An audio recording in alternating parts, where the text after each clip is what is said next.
Kamusta mga Repapits? Si Alex Sanseto at nandito naman tayo sa aking panibagong video na kung saan magtatalakay tayo about stock market at madaling pagpapaliwanag kung paano nga ba tayo kumikita sa stock market.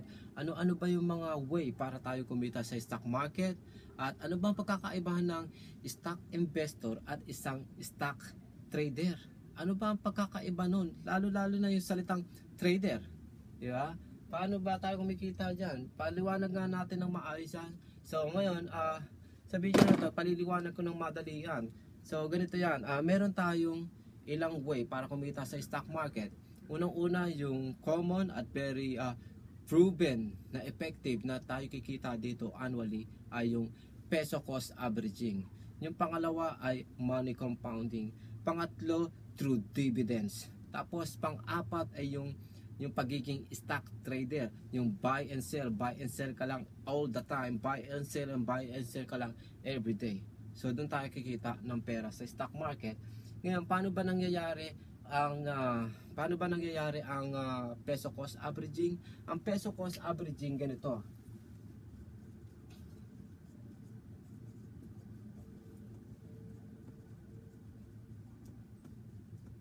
Ang ganda ng sulat ko, ang guwapo, sexy, parang kinahit ng manaw. So ngayon, ang peso cost averaging ay ganito yan. Sa the whole 12 months, bumili ka yung naging presyo ng per share ay kunyari 5 peso. 5 peso, di ba? 5 peso. January to December, naging eto January, eto December na to, December. Binili natin whatever stock o whatever company yon, ang per share niya ay 5 peso lang, 5 peso per share lang, 5 peso per share. Pagdating ng December, naging 9 peso per share. Sabihin natin yung stock or company na yon ay SM. Tapos ang per share price niya ay ano nga ba 'yon? Mali itong sinasabi ko. Ang per share niya ay 5 peso per share. Yung pumasok ka o nag-invest ka, 5 peso per share. 5,000 nakalagay. 5 peso per share. Yung January, 5 peso per share lang siya. Pero yung dumating ng December, naging 9 peso per share na siya.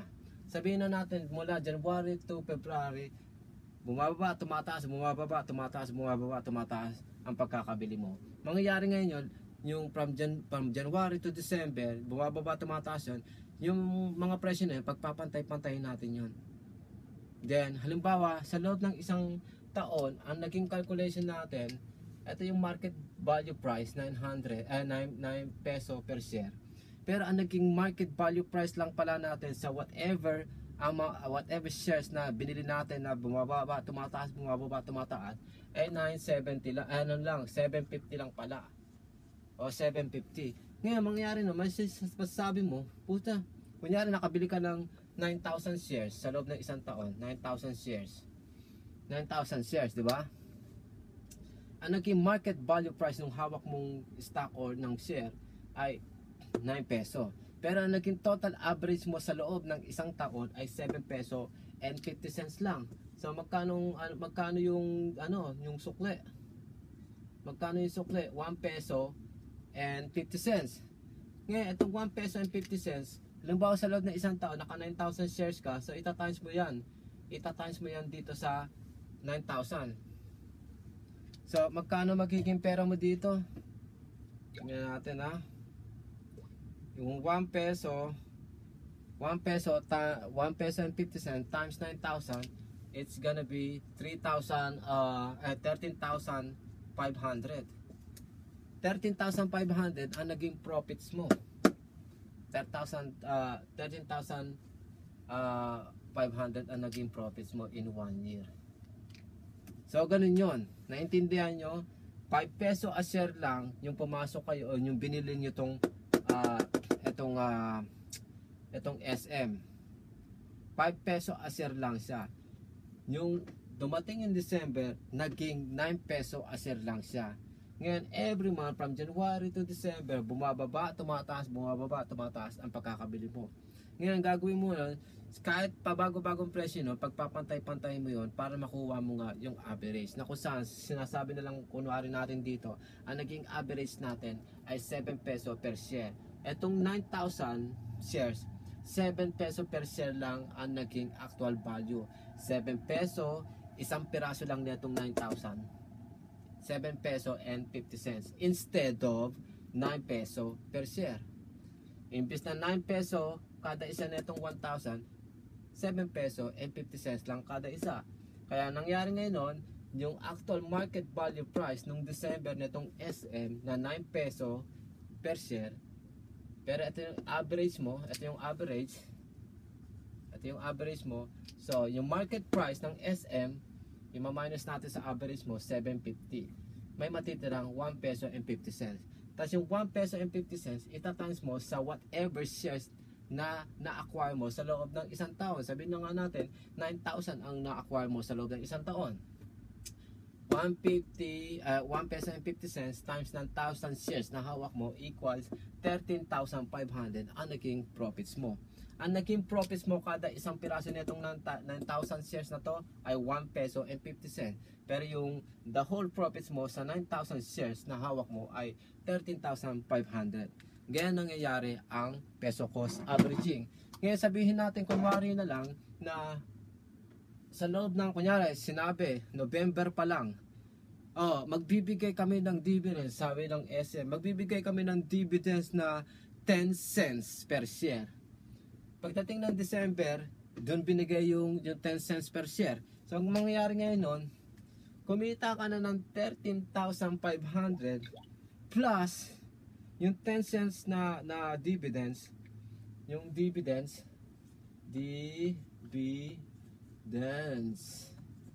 yung dividends na binigay ng 10 cents per share, ita-times mo ngayon sa 9,000 shares na hawak mo. 10 cents times 9,000, may additional kang kitang 900. May additional kang 900. So total naging pera mo 500 tapos 12 22,000. Naging 22,000 ang pera mo dahil sa binigyan ka ng 900 na dividends. Binigyan ka ng 10 cents per share na dividends. 10 cents. Binigyan ka ng 10 cents per share na dividends. So, ganun nangyayari. May dalawang klaseng dividends. It's either by cash o kaya through percentage. Kunyari, binigyan ka ng kunyari meron kang 100,000 shares. Tapos sinabi ng SM, magbibigay kami ng dividends through stock or through shares, hindi cash. Kunyari, binigyan ka ng 25%.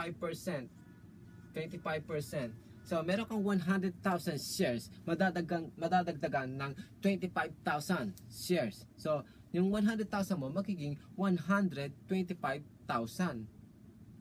Na-gets nyo? So, alin mas maganda? Yung tumanggap ng cash or tumanggap ng stock shares? O ilang percentage ng stocks? Para sa akin, mas gugustuhin kong piliin ang ilang percent na stock na aking makukuha through dividends kesa sa sa pera, sa cash. Kasi yung pera, kahit bigyan ka pa ng 20 cents per share o 30%, 30 o 50 cents per share, pero kung ang market value price naman nitong stock na to ay madaling tumaas, kukunin ko na lang o gugustuhin ko na lang yung ilang percentage na share kesa yung pera. Kasi yung pera, fixed lang yan. Katulad nga niya, kunyari, binigyan nga tayo ng 10 cents per share. Binigyan na tayo ng SM na 10 cents per share. So, meron lang ako 9,000. So, yung 10 cents, ita-times ko sa 9,000 na shares, kikita lang ako ng 900 peso. Hindi katulad kunyari, eto, binigyan ako ng 25%, eh magkano yung 25%? Diba? O kaya, sabihin na natin, kunyari na lang, yung 25%, kunwari na lang 900 peso pa rin ang value niyan. Pero itong, since share siya, yung share siya na binibili mo, na maaaring bumaba at tumaas ang presyo. So mas maganda to kasi yung perang kikitain mo sa 25% na bibigay sa iyo as dividends ay may potential na tumaas. So imbis na 900 pesos lang kunwari itong sumatotal na 25%, may malaki yung chance na tumaas to.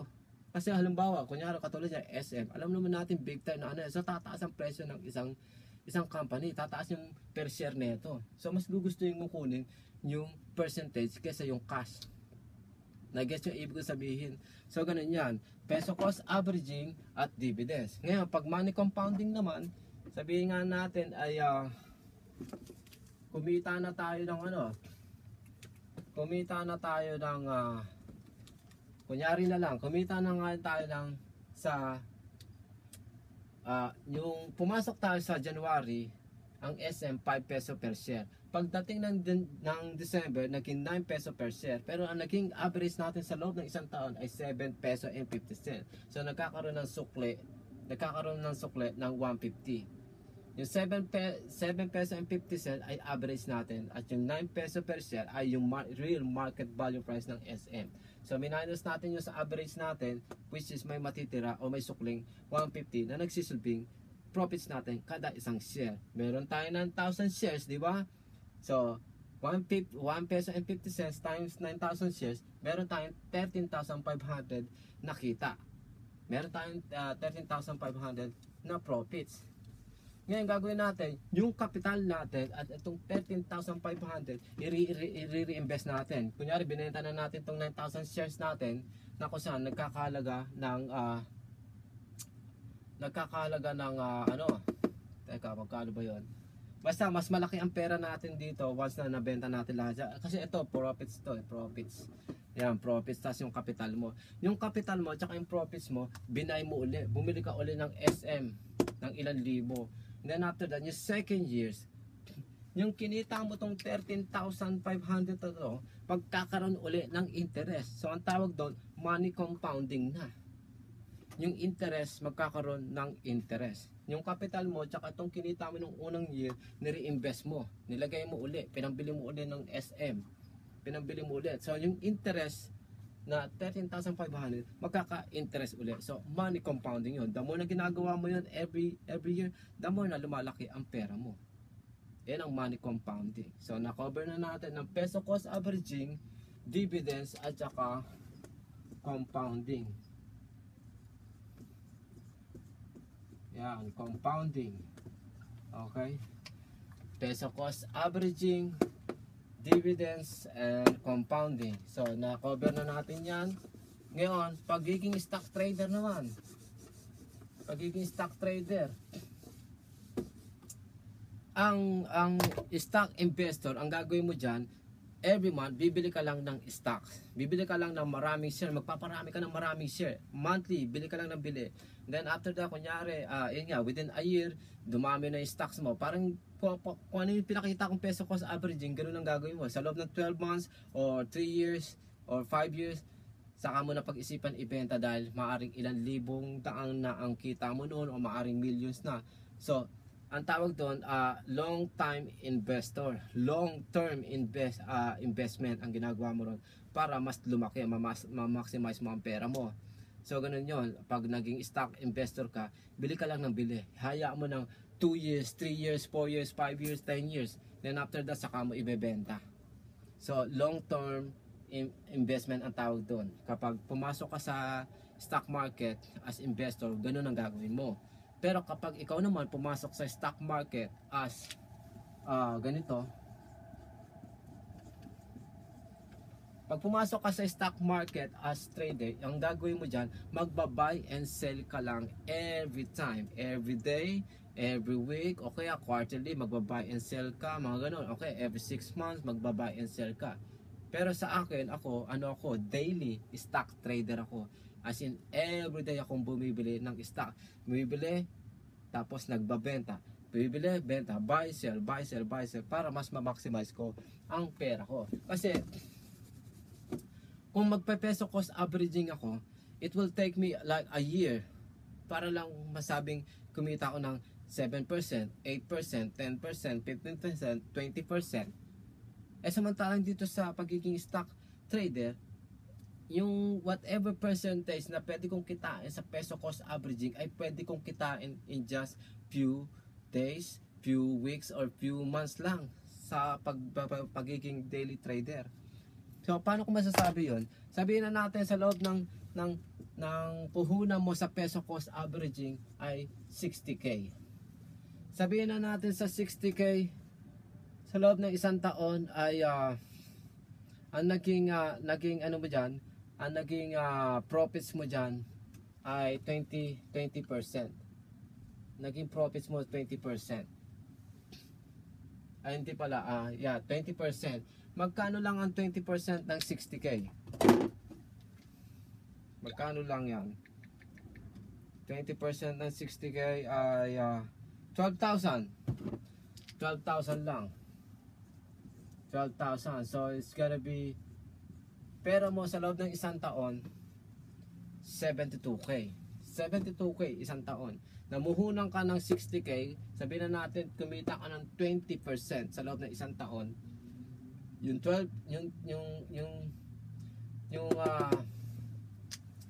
12k ay profits, which is nagsisilbing 20% ng 60,000. So ng grand total mo ay 72,000.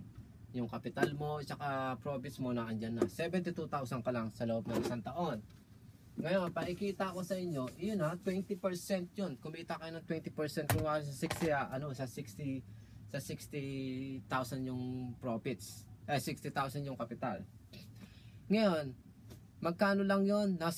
Magkano lang yung naging kita nyo? 20%, which is magkano yun? 12,000 lang in 1 year.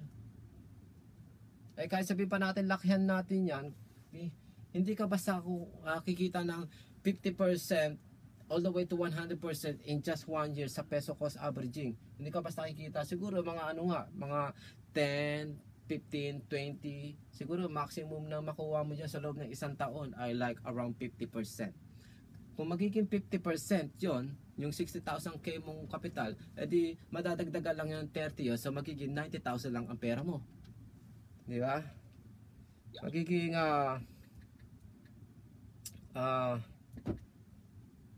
50%, magiging ano lang pala yung pera mo. Paano ba yun? 60,000 divided by 10. Yeah, magiging 90,000 lang kung halimbawa kumita ka sa peso cost averaging ng 50,000. 50%, di ba?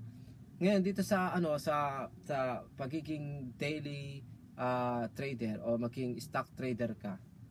Ganito 'yan. Sabihin natin ang SM ay 8 peso a share. 8 peso a share. Di ba? 8 peso a share ang SM. 8 peso a share ang SM, di ba? Ngayon ang ginawa ko, bumili kunwari ako ng 10,000 shares. 10,000 shares. Okay? 10,000 shares. Etong 10,000 shares sa pesos ay worth nito ay, teka, alam ko 80,000 yata ito, 80,000. Yeah, 80k. 80,000 ang puhunan ko. Halimbawa. Ang SM, 8 peso a share lang. 8 peso a share. Pero ang ginawa ko, bumili ako ng 10,000 share, which is 80,000 pesos ang kapital. Okay? Kapital yan, kapital. Ngayon, ganito yan. Kada 1,000 shares nitong 8 peso per share. Ang 1,000, kapag itong 8 peso per share ay tumaas ng 10 centavo, sa 1,000 shares mo, kita ka ng 100. Yung 8 peso a share, tumaas lamang ng 10 centavo, kita ka ng 100 peso. 2,000, 3,000, 4,000, 5,000, ganun lang din ang magiging sumatotal. Laging tagwa 100 ang magiging dagdag.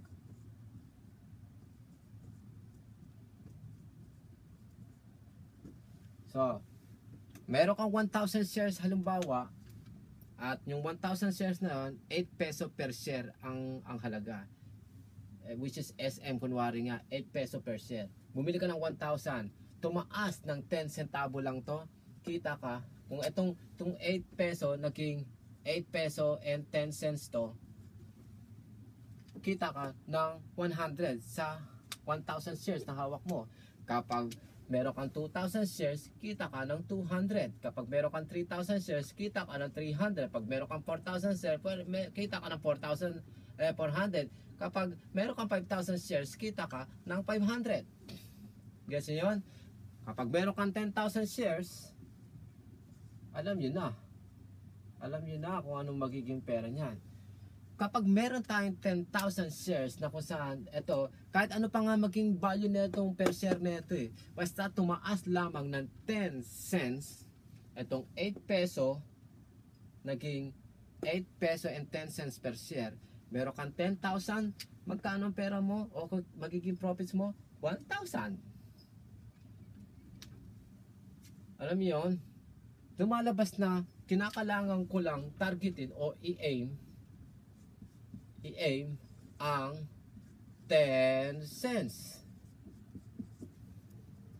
I-aim ko lang ang 10 cents. Kikita na ako ng 1,000. Kung halimbawa meron akong 10,000 shares na hawak.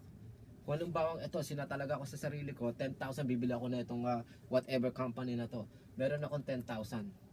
Tumaas lamang ng 10 centavo, whatever shit na hawak kong stock, kita ako ng 1,000 agad. Diba? Eh paano kung meron kang 50,000 shares?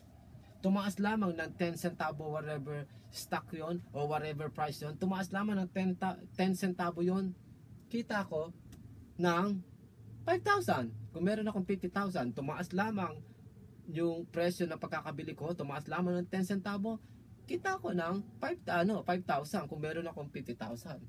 Nagigas yung ibig ko sabihin? O sabihin na natin hindi tayo bumili ng hindi tayo bumili ng 50,000 shares. Sabihin na lang natin meron tayong SM.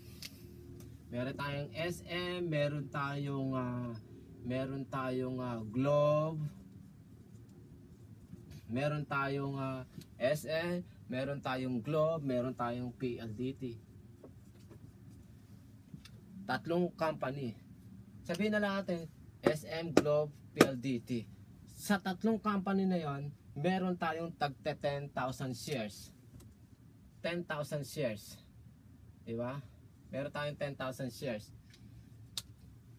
Yung tatlong company na yan, sabihin na lang natin, meron nga tayong tag 10,000 shares. It doesn't matter how much is per share of this company. Kaya kunyari, ito 100 per share to, tapos ito 80 per share, tapos yung PLDT 50 per share. It doesn't matter as long as ito ay tumaas ng 10 centavo, kung anumang per share yon, kada itataas niyang 10 centavo, kita tayo ng 1,000. Eh meron nga tayong tatlong company na kung saan tagta 10,000 shares ang hawak natin. So ibig sabihin, meron tayong tatlong company, tumaas lamang ang kada isa ng 10 cents, kita tayo ng 1,000. So tatlong company, so ilang tagwa 1,000 meron tayo doon? 3,000. Oh, times 3 10 mali ito Mangyayari ngayon nun, meron tayong 3 company na may 10,000 each. So kita tayo ng 1,000 sa isa. Di ba? So times natin yung tatlong company, edi kita tayo ng 3,000.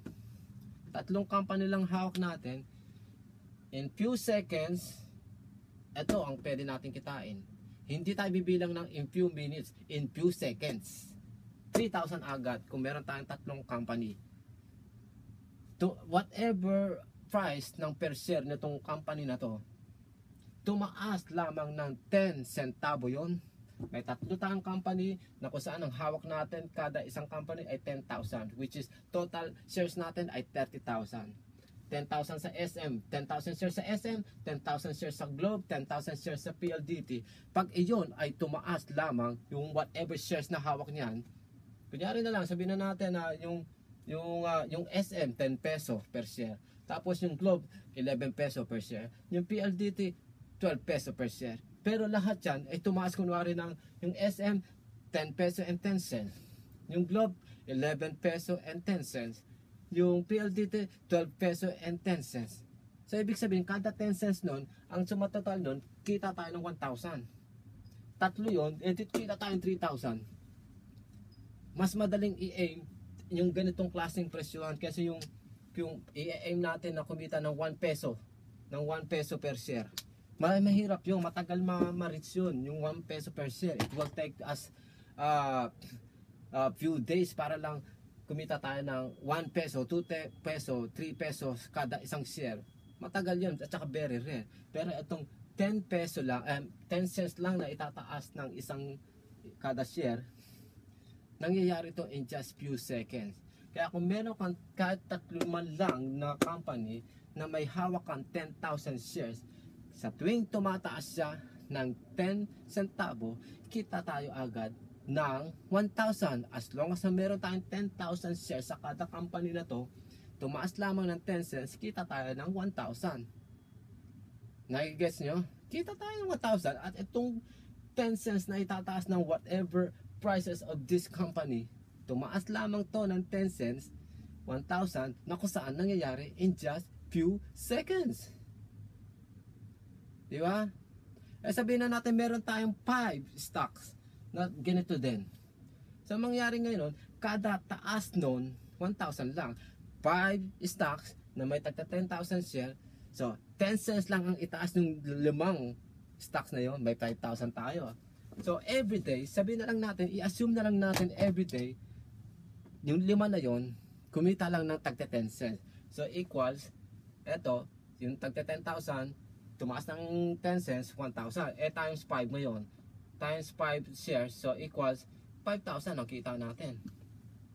Sa loob ng isang buwan, meron 20 days tayong chances mag-buy and sell sa stock market. Sabihin na natin, everyday, pinakakulelat nga na itinataas ng share na hawak, itinataas ng presyo ng stock nating hawak ay 10 cents lang. So, kumita tayo everyday ng 5,000. Itatimes ngayon natin sa 20 days, which is equivalent to 1 month. Magkano yung 5,000 a day in 20 days? That's 100,000. 100,000. Diba? 100,000 yun. Isipin nyo, ang daling ma-reach yung 10 centavong itataas ng share ng hawak mo. Ang dali nun. As in, ako magsasabi sa inyo, in just few fucking seconds lang, pwedeng tumaas yan. Tumataas pa nga ng 40, 50, 60, 70. Pero bihira lang tumataas ng 1 peso, 1 peso, 10, 1, all the way to 2 pesos, 5, mga ganun. Pero lagi naglalaro to from 1 cents all the way to 99 cents ang itinataas. O, isipin nyo, 10 cents pa lang ang sinasabi ko. Eh, paano kung, ano ba, itong tatlong shares, tatlong stock na to, kumita siya ng tagta 30 cents. Yung tagta 30 cents, ito, 30 cents, kumita na 30 cents. Ito, kumita na 30 cents. Ito, kumita na 30 cents. Alam niyo kung magkano yun? 3,000, 3,000, 3,000. So, 9,000. Kutsa kahit hindi mo na asamin na magbenta ng ilang beses sa loob ng isang araw. Magbenta ka lang ng isang beses sa isang araw. 3,000, 3,000, 3,000, 6,000. Kasi nga, kada isang 10 cents na itataas ng whatever price ng stock na yun, kita tayong 1,000. Eh kung kumita nga tayo ng 30 cents per share, 30 cents per share kinita sa SM, 30 cents kinita sa Globe, 30 cents per share kinita sa PLDT. O magkano yun? Kasi yung 10 cents nga, di ba? 1,000. So 30 cents, o ilan yun? 3,000. O 3,000, 3,000, 3,000, 9,000 kita mo. Hindi ka nakakasigurong laging 10 cents lang ang kikitain na itong SM, Globe at PLDT everyday. Minsan magiging 15 to, minsan magiging 14 to, minsan magiging 16 to, minsan magiging 17 to, minsan magiging 20, minsan magiging 30, magiging 35, magiging 40, magiging 50, magkano. Diba? It's between, kadalasan ganito yan, it's between 10 cents all the way to 99 cents. Sipin nyo na lang ang possibilities na kung gaano kayo kikita ng malaki sa pagiging stock trader. Isipin nyo, tingnan nyo yung sabi ko kanina, yung 60,000 yung puhunan sa peso cost averaging, kumita lamang ng 12,000 in 1 year, which is 20%. Kahit sabihin pa natin, kumita yon ng 50%, yung 60,000 mo, magiging 90,000 lang. Kumpara mo naman yun dito sa mga calculation ko. Kung makaka 5,000 ka everyday sa pag-buy and sell, sa loob lamang ng 20 days, 100,000 ka na. Eh kahit nga sabihin nga natin walang 5,000 every month, every day. Kahit sabihin na lang natin ang dali 1,000 a day. Meron tayong 20 days para mag-buy and sell sa loob. Meron tayong 20 days para mag-buy and sell sa loob ng isang buwan sa stock market. Sabihin na lang natin nakaka 1,000 ka na lang a day. O times 20 days, magkano yon? 20,000. Sabihin na natin, paano natin kinukuha yung 1,000 every day?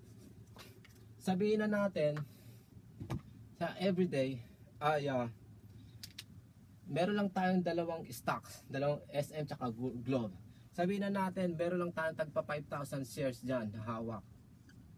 5,000 shares. Ito yung Globe, ito yung SM.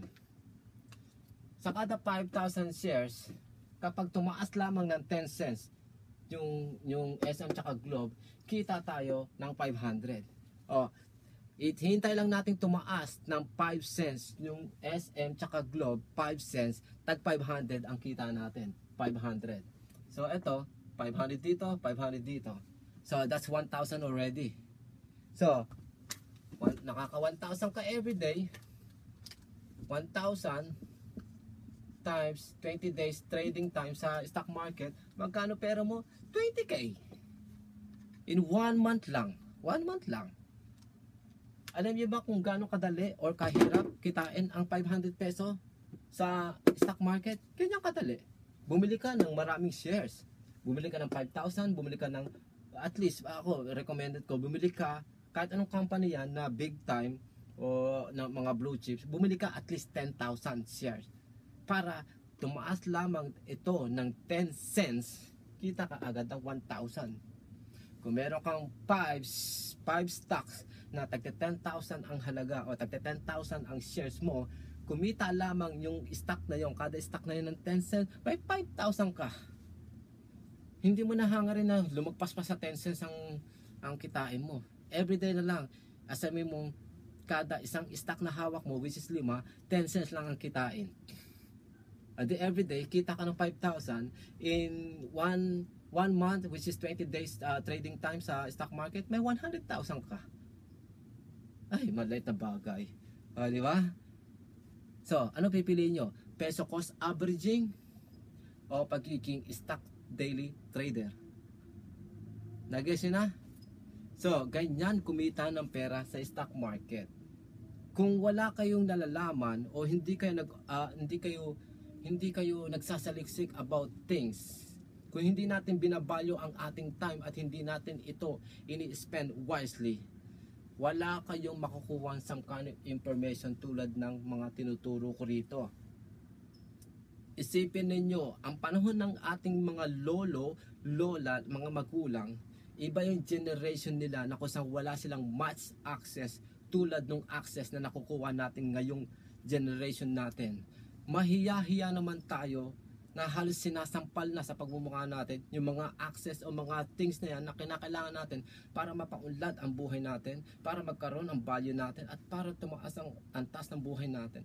Mahiya-hiya naman tayo na sa pagmumukha na natin hindi pa natin magamit.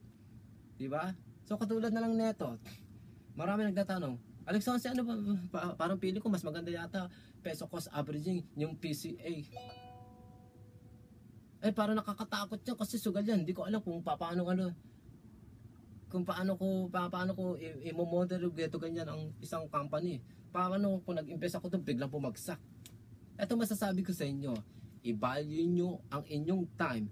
I-value nyo ang iyong time at i-spend nyo wisely ang inyong 24 hours a day. Kung ito nagagawa ninyo, hindi kayo maloloko sa kung anumang investment tulad ng mga pyramid scamming. Diba? pyramid scam, mga MLM o multi-level marketing, hindi kayo mahuhook, hindi kayo matutuhog niyan kung kayo ay nagbibigay ng much value sa inyong time at ini-spend nyo wisely. Di ba? Yan, parang ganito lang din ang gagawin nyo sa stock market, sa Philippine stock market, which is alam nyo legit na business, legit na investment. Bago kayo pumasok sa ganito, siyempre pag-aaralan nyo muna, di ba? Hindi kayo basta papasok-pasok ng ganun-ganun lang. Di ba? It's either papasok kayo sa mga free seminar at mga paid seminar. Pero sa akin, pucha, for free.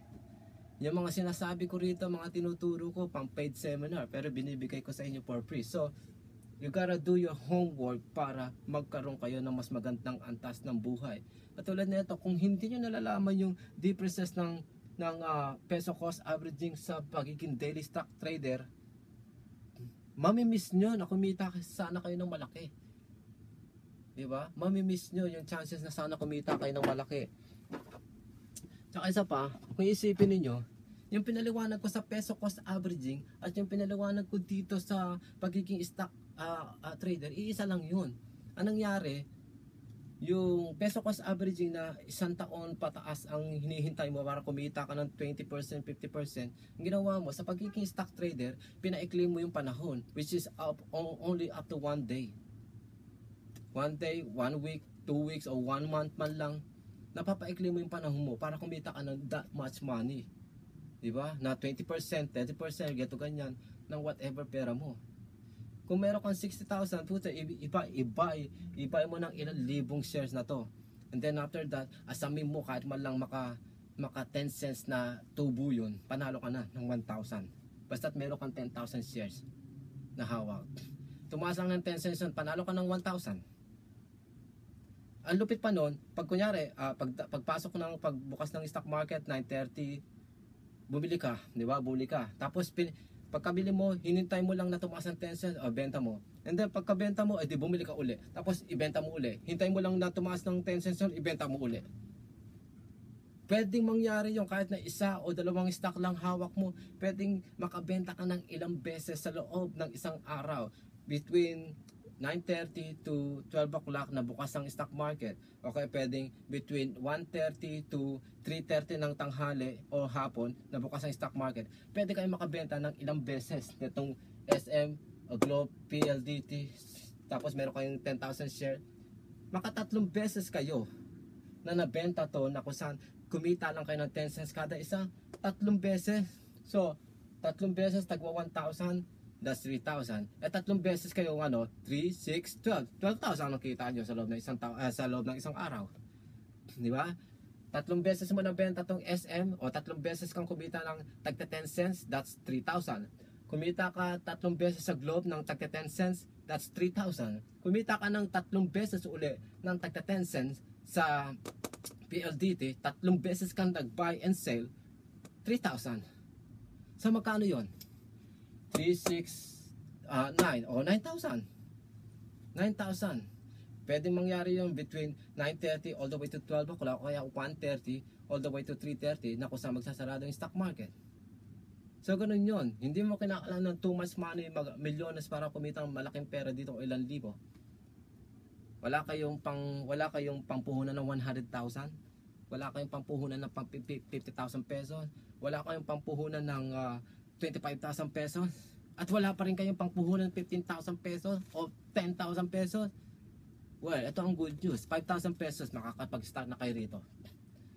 Tapos gawin nyo, mano-mano kayong mag-buy and sell. Maaaring kumita ka ng 50, 60, 100, 200 sa 5,000 na yun. Basta, every time na kumikita kayo, pagulungin. Hanggang sa may aim, hanggang sa abutin yung makabili ng 10,000 shares. Pag nakabili na kayo ng 10,000 shares, maaaring isang company lang yun.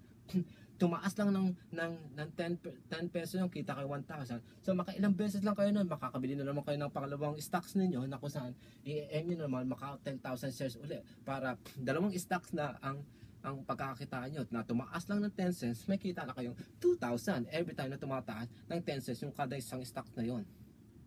Nag-gets yung ibig sabihin?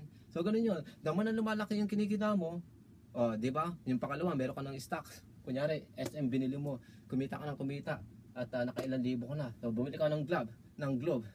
Tapos dalawang stock na ang hawak mo na kung saan aasamin mo lang na kumita ng 10 cents na kung saan siguradong mangyayari yon. 10 cents ang itataas nun every time. So that's another 1,000. So 2,000 ang inaano mo. Sabihin na natin nakakuha ka uli ng pangatlong stock PLDT. O di tatlong tatlong tumaas lang ng 10 cents. 10 cents dito, 10 cents dito, 10 cents dito. 3,000 ang kita mo na mangyayari in just few seconds lang. Na guys, no?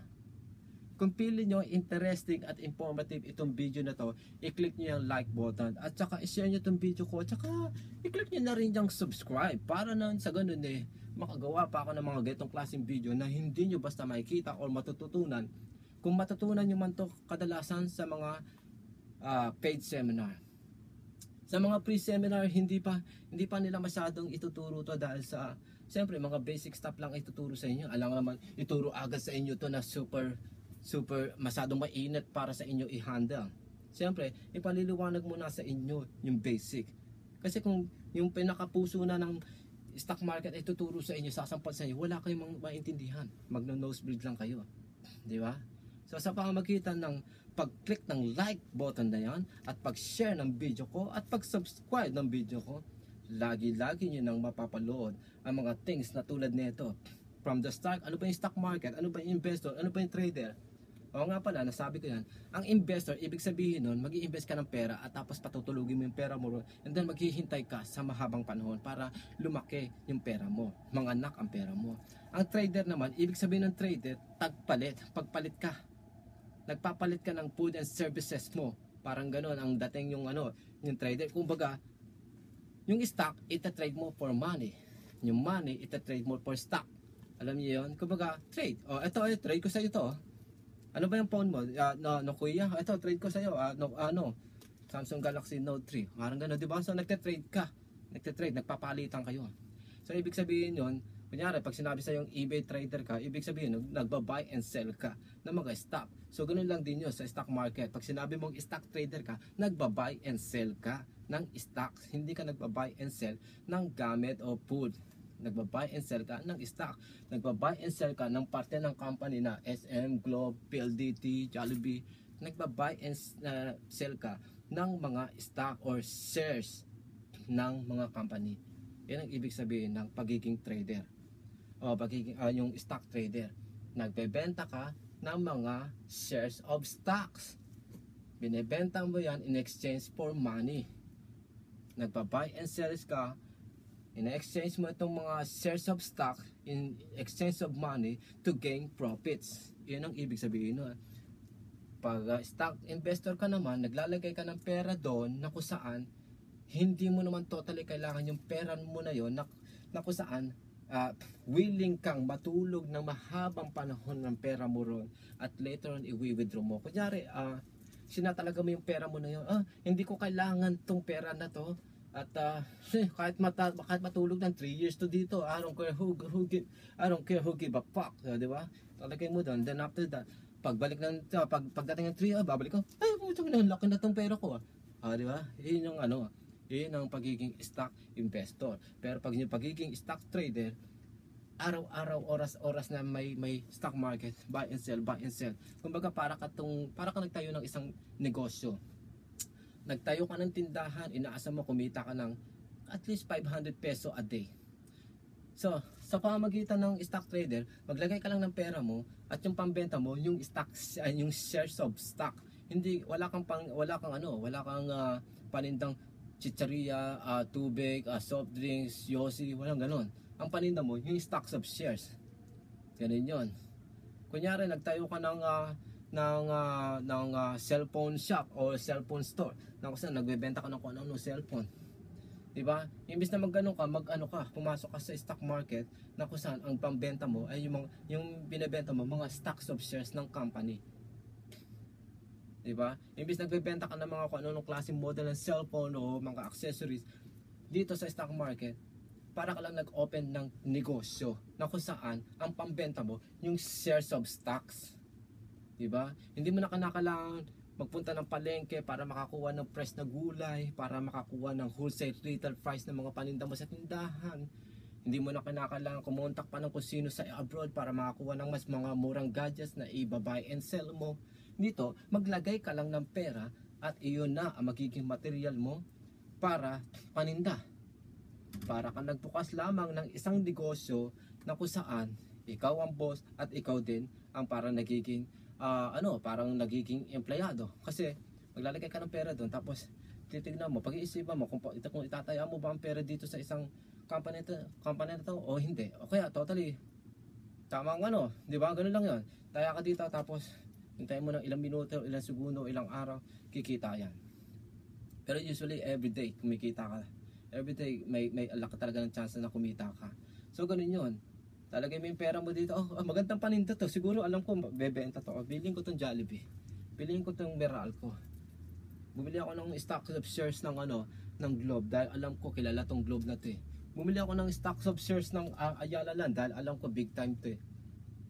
Tapos aasamin ko lang na tumaas lang ng 10 centavo yung pagkakabili ko sa shares na yon. Kita ako ng 1,000 kung meron kong 10,000 shares na hawak.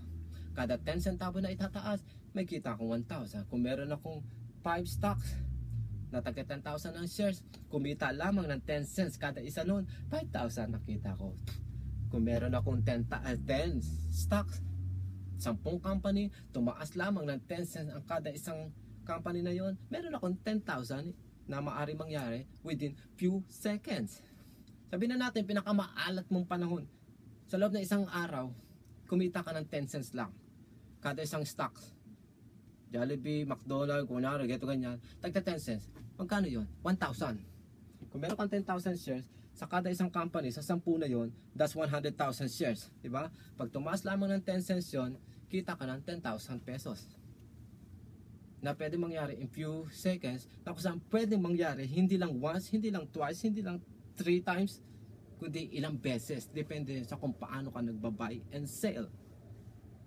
Nag-guess nyo na? Kung pili nyo interesting at informative itong video na to, i-click nyo yung like button, i-share nyo itong video ko, at saka mag-subscribe na rin kayo.